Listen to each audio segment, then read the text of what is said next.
یہ تجویز پیش کرتا ہوں افضل بٹ صاحب اور شکیل انجم صاحب کہ یہ جو معاملہ ہے اس معاملے کا جب تک کوئی لاجیکل کنکلوژن نہیں نکلتا تو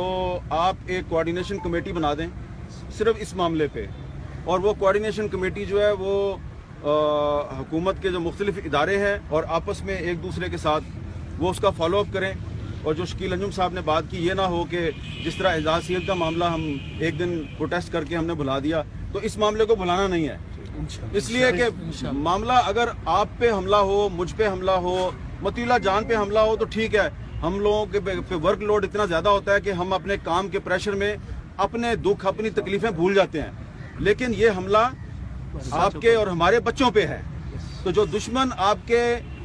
بچوں تک پہنچ جائے تو اس دشمن کی جو کمینگی ہے اس کو آپ انڈرسٹینڈ کرنے کی کوشش کریں، وہ کچھ بھی کر سکتا ہے۔ اب جوابی طور پہ ہم اس دشمن کے بچوں کے پیچھے تو نہیں جا سکتے، لیکن وہ جو دشمن ہے اس کو بے نقاب کرنا بہت ضروری ہے، اور اگر ہم اسی طرح متحد رہیں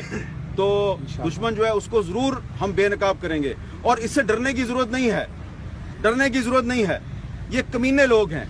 کھٹیا لوگ ہیں جو آپ کے بچوں تک پہنچ گئے ہیں۔ میں ذرا تھوڑا سا میں تلخ اس لیے ہو گیا ہوں کہ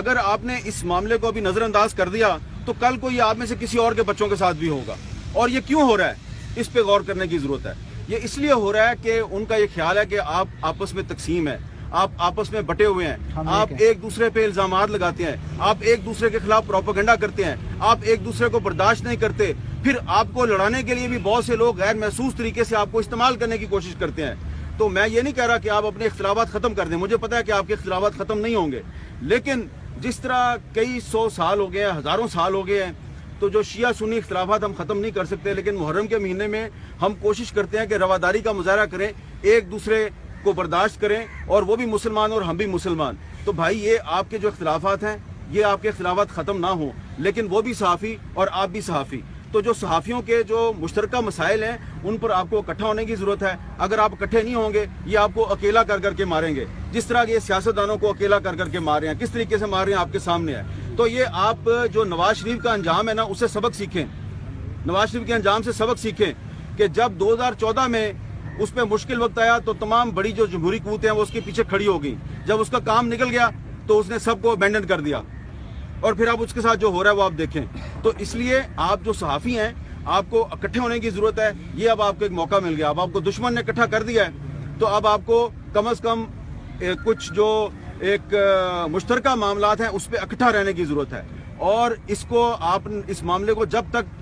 ملزم نہیں پکڑے جاتے، ان کا چہرہ بے نقاب نہیں ہوتا، تو آپ کو ہر دوسرے دن تیسرے دن میٹنگ کرنی ہے اور اس معاملے کو آگے لے کے چلنا ہے۔ اور اب آخر میں میری آپ سے گزارش ہے کہ یہ سب ایک دوسرے کے ہاتھ میں ہاتھ دیں، اور یہ جو اپنا اتحاد ہے یہ سارا اپنے اتحاد جو ہے یہ دکھائیں کہ مطیع اللہ جان، افضل بٹ، شکیل انجم اور قیوم صدیقی ادھر آنا ہوئی،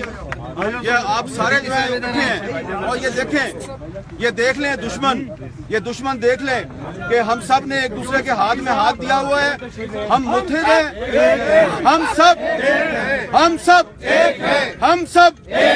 ہم سب